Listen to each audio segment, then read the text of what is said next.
Welcome to The Power Within, the podcast that uncovers the real stories and strategies behind leadership and personal growth.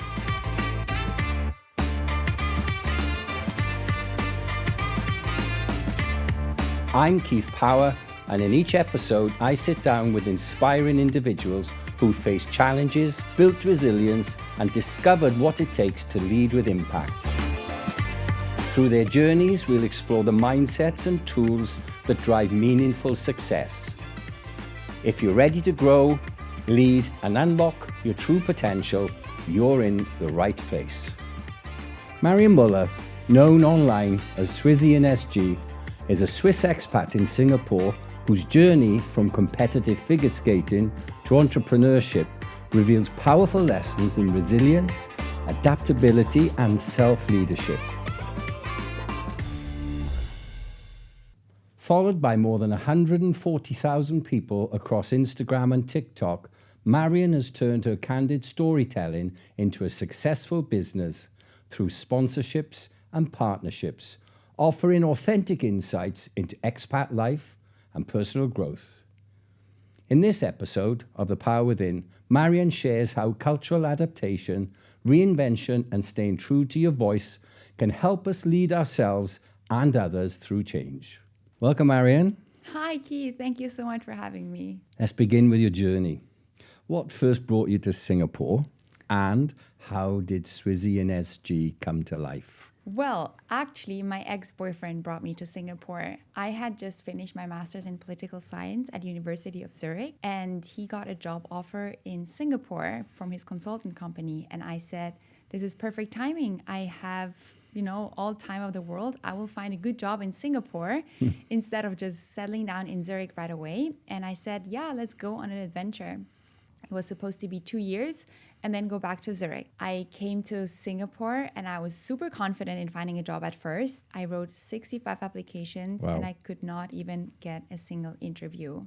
Trust me, I was so frustrated. I bet. There was a point, I don't know, I would work at 7-Eleven, but there was not even they would invite me for an interview.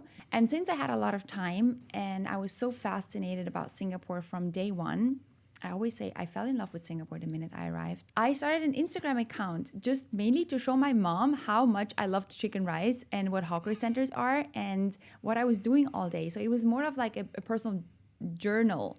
So your first followers were your friends and family in Switzerland? Yeah. Okay. Definitely. And Swizzy SG, I had no concept behind this. This was a shower thought, like, okay, maybe today I could start an Instagram account. What could I name it? And because I'm from Switzerland, Swizzy stands for Switzerland in SG, means in Singapore. That was just a 1 minute decision. So you didn't pay some agency $10,000 to come up with a great name? No. Okay. I mean, everything was very, very spontaneous. And that's how Swizzy SG was born. And in the beginning, it was literally just me posting videos about Singapore, no concept, no strategy. I also had no expertise. I had no clue what I was doing. But it was fun because I'll share with our viewers how I know you is from being a follower. I used to follow, not from the very start, but quite close to the beginning. And I thought it felt so spontaneous, so natural. The love for Singapore was genuine, and you were uncovering places that expats go, but also where locals go. And I remember thinking, wow, this lady could make money doing this, and look at you now. Yeah, I mean, everything snowballed quite fast from the beginning. When I still had so much time, I realized I do love creating these videos, and I started to do online research about the whole content creation industry. I did a course which was online, and I actually spent a lot of money on it. I spent $9,000 on this course, which felt like being back to uni. I had three to four times a week, I had online classes, and everything was about how to grow on social media, how to actually make this a business. Okay. And I think that was the best decision I could have ever done. I learned so fast. I also was held accountable for posting every single day. And I can really proudly say that from that moment on until today, I think I posted a video every single day for the past 2 years. And that was definitely also one of the reasons why I grew so fast. And I always say, especially when I work with clients, the videos that I produce and the content I post, it's not just some spontaneous idea that comes to my mind. Okay, I'm going to film a little bit and then, I'm going to edit and post. So everything has its reason and there's a strategy behind every video. And yeah, I think that turned out to be a good strategy. I have to ask you, what happened to the boyfriend? Well, the boyfriend and I didn't work out so well here in Singapore. We broke up after a year after we moved here. And right away, 3 months after we broke up, he went back to Switzerland. He didn't like Singapore. And you did? I loved it. That was not the reason why we broke up, but yeah, there was no reason for him to stay here anymore. And I, at that point, tried everything to be able to stay. You started out as a competitive figure skater. How did that early discipline and resilience shape the way you tackle challenges today? Being a competitive figure skater for almost 15 years definitely was the best life lesson and the best life school I could have had. I was so passionate about it. That was not like my parents never pushed me into this. So I trained 6 to 7 times a week and it was fully because I really wanted this. But of course, there are always days where you would rather just go out with your friends and play or just go to the cinema.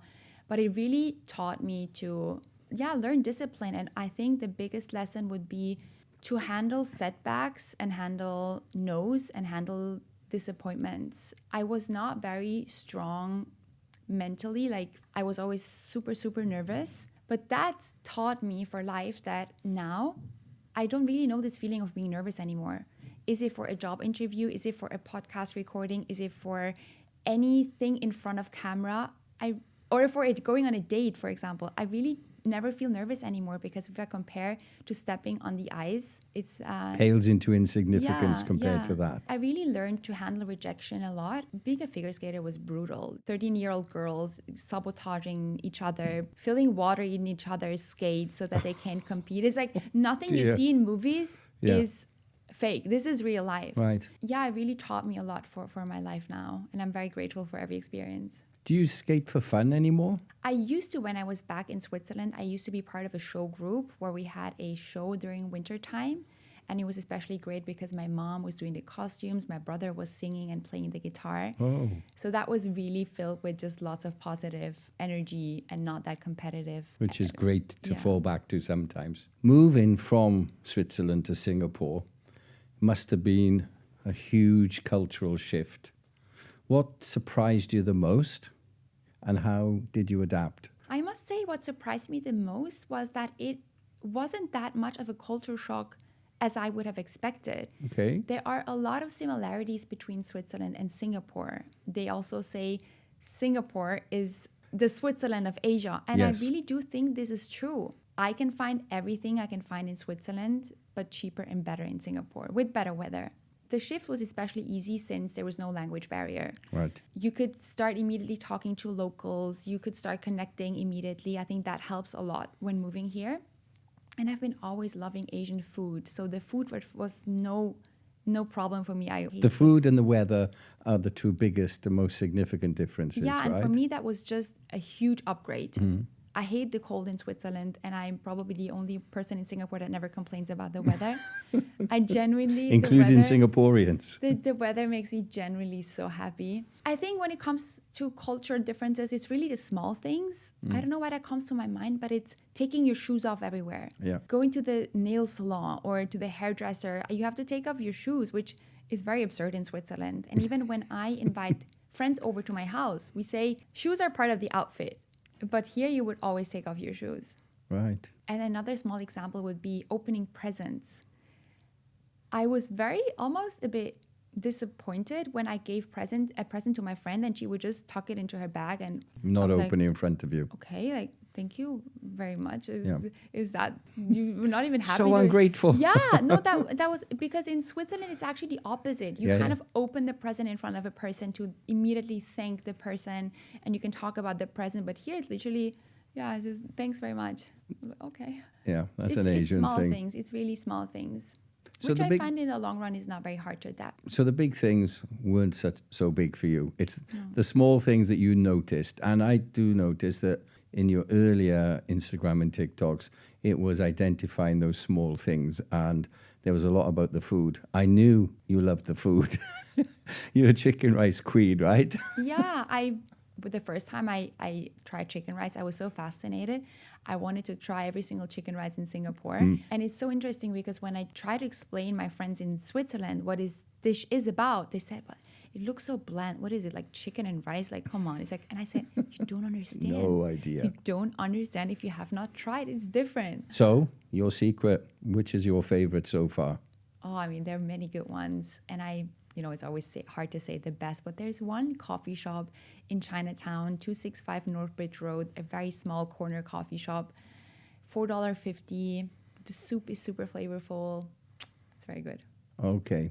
And I remember the wars in Maxwell, where Maxwell was the one to go, and then the chef left and set up on his own and started a divisive war, which has gone on to this day. And I must say, Tian Tian, the Michelin bib rewarded, I don't think it's worth the queue. I think you can skip agreed. the queue. Too expensive. Queue's not worth it, and the food's just Agree. okay. Yeah, we'll leave that one there. We'll probably get beaten up for that now. Expat life. I've been experiencing that for the last quarter of a century. It can feel isolating.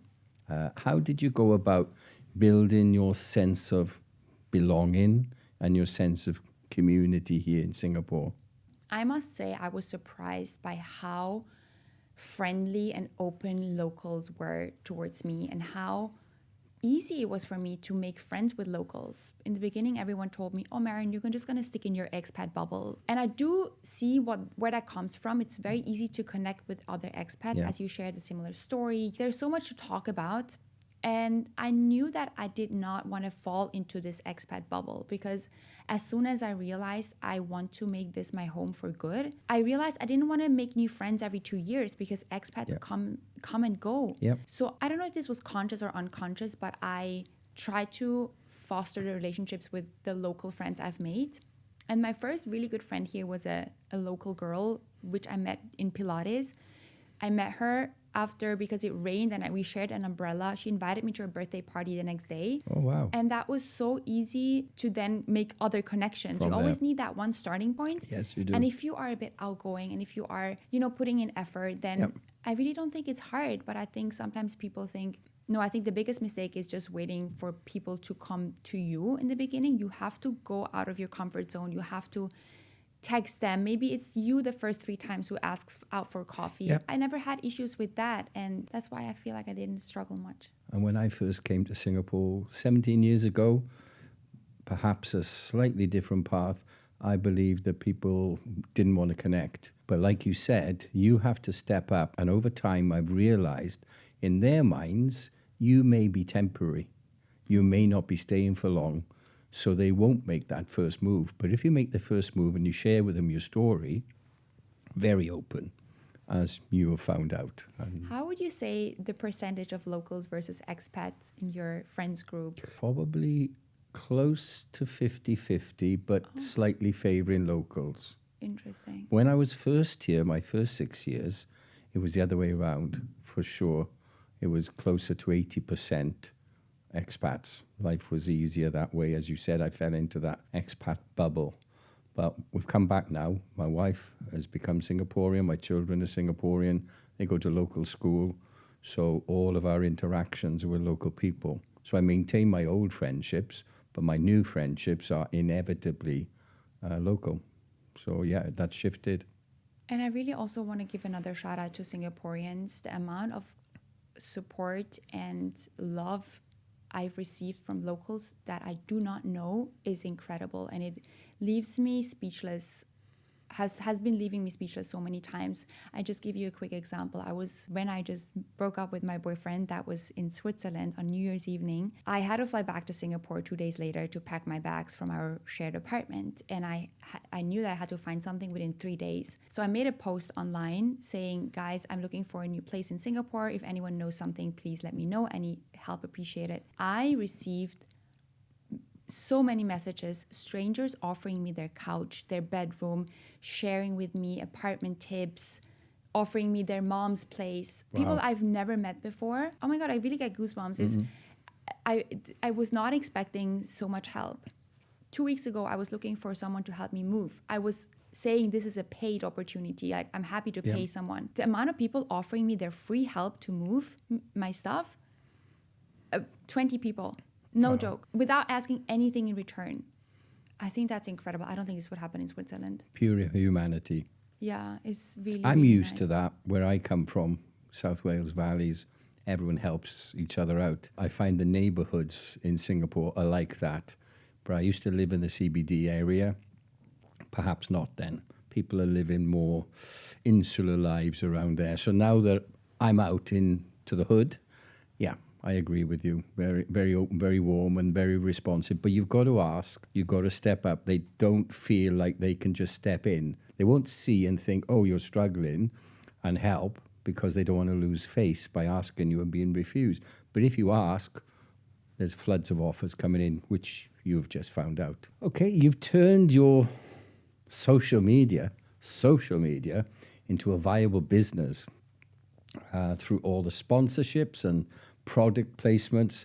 How do you balance this authenticity we talked about with commercial partnerships, and what lessons stand out from that experience? This is actually the biggest challenge I face as a content creator, the constant balance between not being just a sales platform and being true to myself and making authentic content.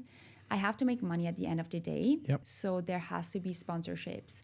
And what I learned is, and what my biggest advice for any upcoming or aspiring content creator is, think in the long run. It might be interesting for a quick money grab when a company offers you a good amount for a video, but ask yourself, does this really fit my brand? Yeah. And what I had learned in this program very early on is you got to stick to your niche. If you're trying to make content for everyone, you're not making content for anyone at all. Yeah. So I told myself I was making a lot of food videos, lifestyle, but I wasn't never doing any fashion or beauty aesthetics content, like no makeup tutorials. Okay. And when a makeup brand reached out to me, I asked myself, are the followers currently interested in seeing this type of content? Probably not, because they follow me for a whole different reasons. Yeah. Not gonna lie, if there's a very, very good, I always say once a month I'm gonna burn my followers for an advertisement, which was, a vacuum cleaner. Right.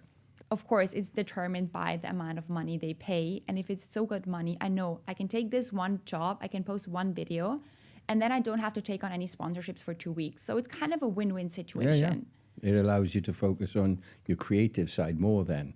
Yeah, so at the end of the day, it's really finding this balance between taking on these partnerships. And even if it might doesn't fit your niche, do you still like the product? Would you actually buy it? Yeah. Because if that's a no, or if it's just a slight I would never do it. An aesthetic treatment I could still promote in good consciousness, because I would probably do it myself behind the camera. But let's say advertising for cigarettes or something, I would never do, even if the money was very good. I get that. And I used to be sitting on the board of the National Theatre Wales. I don't mind calling it out now. My argument always then was to the creatives, if you want to have the freedom, the creative freedom to do all the things you want to do, you sometimes have to do things for commercial reasons to give you the money in order to have the creative freedom. And that's pretty much how you've just described that. That gives you that creative freedom to continue doing the things you want to do. And something you were saying as we were traveling here, you have a strategy around it. So it has to be fitted in to that strategy. But now and again, if someone says, there's 10K, can you say this is a wonderful vacuum cleaner? Yeah, I think I'll do that for 10K. Generally sticking true to your principles, right? Yeah. No, fully agree. So what gave you this confidence? You talked about nervousness earlier. What gave you this confidence to step from, let's say, a cocooned expat life into entrepreneurship? And what was the toughest part of that leap for you? I really think it comes down to my love for Singapore. I came here and I fell in love, and I knew that this could be probably my happy place for a very, very long time. And the toughest part, obviously, was getting a visa and a work permit, because as soon as my ex left the country, my visa was gone. And I did not know how I could make it work to find an opportunity and a possible way to work legally here in Singapore. Ministry of Manpower is very strict. I incorporated my own company, which then sponsored me an employment pass. That was the plan. But even the company that helped me to set up my company and apply for my employment pass said, Marion, we don't know if this is going to work. I paid that company a lot of money and I had no idea whether or not this is going to work out. And I was running out of time and money. So there was a time after the breakup where I was crying myself to sleep almost every night. I had no clue whether or not I could stay here in Singapore or not. Every day there could have been a negative letter from Ministry of Manpower, and that would have meant my journey in Singapore would have ended over. And I had to leave against my will. And just the thought of this uncertainty for such a long period of time, I couldn't plan anything, you know. I was living in a shared apartment, which was not very nice, with not very nice flatmates.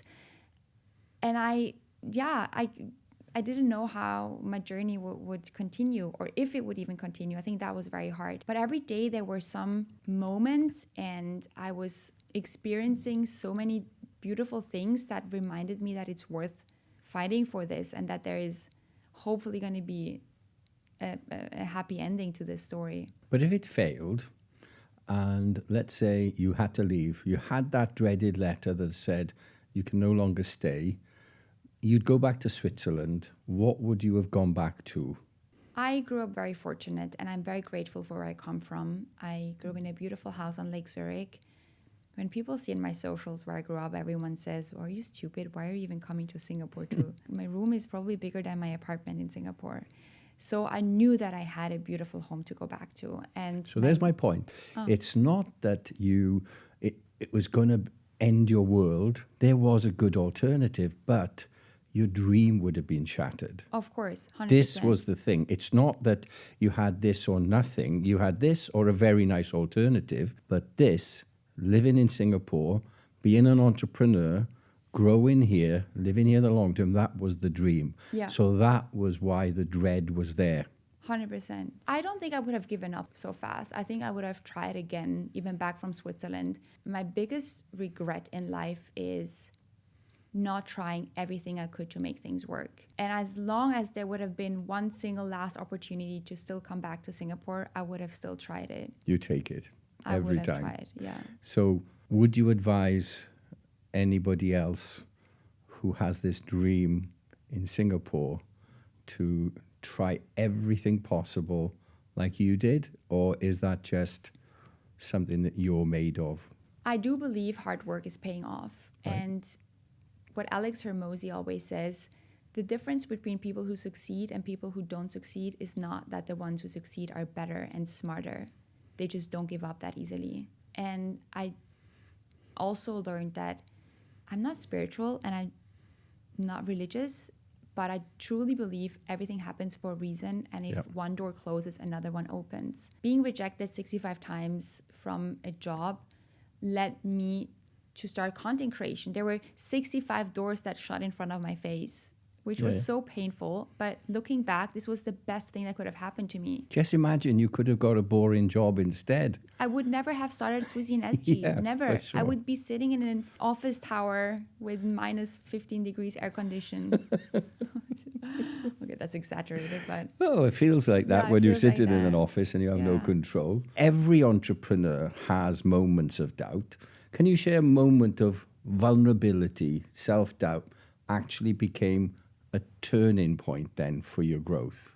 I mean, I was facing a lot of rejections. In the beginning, when I did not have as many followers, I was doing a lot of pitching to brands, meaning I reached out to them, would you like to work with me? I wrote 50 to 100 emails. I wouldn't even get replies as well. So that also sometimes was not that easy to keep on going, to keep posting. If your views are down on social media, still posting the next day it's not always easy. You're like very close for like just giving up, and I could just find a corporate job and have someone to just tell me what to do every day. I just knew from my past experience that not giving up and keep pushing through is gonna be rewarded. That kept me going, and I've been proven this to be right so many times, so that I keep reminding myself whenever I'm stuck at this moment, you know what, Marion? If it was easy, everyone else would do it. Yeah, for sure. And if you do what everyone else does, you get what everyone else gets. And I don't want to get what everyone else has. I understand that you're now prepared to share that with other people. So how would someone contact you if they wanted to follow your example, learn from your experience, learn from your mistakes, etc.? There's no shortcuts, but get the best ways to work. How would they contact you? Marion? They can drop me a DM on Instagram on Swizzy SG anytime. I answer every single DM I get. I answer every single comment. There is also an email address on my Instagram. That's marion@swizzySG.com. And I try to get back within less than 24 hours. And as mentioned, I offer one-on-one consulting, Right. where I teach everyone who wants to grow on social media, who feels stuck on their journey, to make their dreams happen. And by social media, you're primarily on TikTok, Instagram, but I see you have a presence on LinkedIn as well. TikTok, Instagram, and YouTube. I also do long-form YouTube videos. Okay. I've not watched any of your long-form video. I need to. Yeah, so my long-form YouTube is actually more towards expats who want to move to Singapore. Got you. So I cover topics like things to need to know before moving to Singapore, pros and cons about Singapore. Okay. And I've been starting to do a lot of street interviews, which have been very, very interesting. Oh, that sounds awesome. And I was just going to ask you, if someone's listening is thinking of starting their own venture abroad, what's the single piece of advice or mindset shift you'd want them to take away, whether it's Singapore or anywhere? If you want to start making a career in social media, you have to be prepared to be in for the long run. This is a marathon, it's not a sprint. And for everyone who thinks, oh, I'm going to post some videos and I'm going to make a bunch of money without a lot of effort, I think this is very It's not going to wrong. happen. No, it's a long journey. And if you don't genuinely enjoy creating videos, this is nothing for you. Gary Player, the South African golfer, famously said, the harder I practice, the luckier I get. Yeah. And there is that, right? And going back to your figure skating days, you talked about training 5-6 times a week. And we talk a lot on The Power Within about resilience. But some resilience comes just from good habits, doing something and keep doing it and keep doing it and keep doing it. And that builds the resilience. Is that what gave you then that habit of training all the time? Is that what gave you your resilience, you think? Yeah, 100%. I mean, I really think even if you wake up one day and you don't feel like posting, do it anyway. Right. Nobody asked if you today feel like doing it. Yes. And consistency pays off, and consistency is such an important part of the journey. Make it your habit. In the morning, the first thing I usually do is put on my workout clothes. I get a stretch in or a workout. Sometimes I don't feel like doing it. Nobody cares if today I don't feel like doing it. Well, and in your case, if you don't post, 140,000 people care. Well, yeah, and the algorithm cares. And I know, do something today your future will thank you for. Right. And I think that mantra has also benefited me a lot. Do something today that your future will thank you for. I love that. Finally, this podcast is about uncovering the inner strength that fuels transformation. You've definitely transformed. For you, what does your power within mean, and what's next for Swizzy SG? I think my journey the past 2 years taught me that my journey from the past 2 years taught me that anything is possible and that the sky is the limit.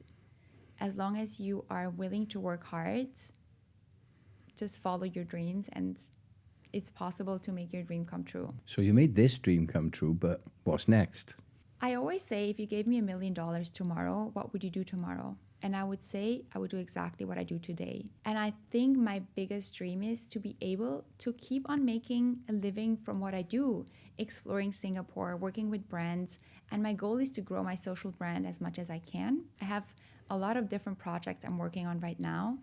This week, I've been working with CNA. I've been working with some TV production companies. So there's a lot of different things, and I see so many doors opening. I'm doing some hostings, and I would love to do more hostings. Public speaking I've started doing. So Stretching and spreading your wings. Yeah. I was sitting watching TV with my children, and you popped up on children's TV. I can't even say what it was, but I went, oh, I know her.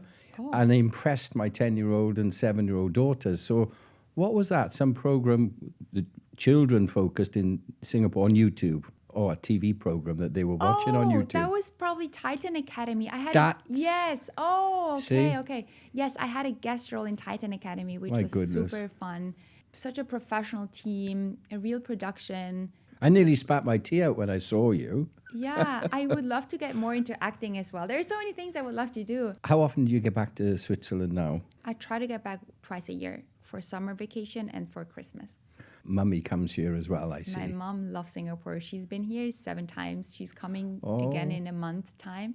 Does she love the food like you? She loves everything. That's another reason why I think for me, I can handle staying so far away because I'm very, very close to my mom. Sometimes I say even too close. But if she wouldn't understand why I love it so much here, I think it would have been a lot harder. But she sees exactly. And she sees exactly why I'm so in love with Singapore. And she could move here tomorrow, she says. So maybe one day. You better get your PR for your dependents pass now, Yeah. Don. All right. Well, thank you for coming in, Marion. Really appreciate it. And it's crazy how busy you are these days. We've tried to get this date in the diary a few times. I'm busy, but you're busier. So thank you for making the time. Wish Swizzy SG every success, and goodness knows where this journey is going to take you. Thank you. Thank you, Keith, for having me. And I must say I'm very grateful for the connections we've made. You are such an inspiring person, and I'm super grateful that Singapore brought you into my life. Ditto. Thanks for listening to The Power Within. I hope today's episode sparked something that helps you grow, lead, and create the success you deserve. If it did, share it with someone who'd value it. And don't forget to subscribe and leave a review. I'll be back with more stories of resilience and reinvention. Until then, stay strong, stay curious, and never stop believing in the power within.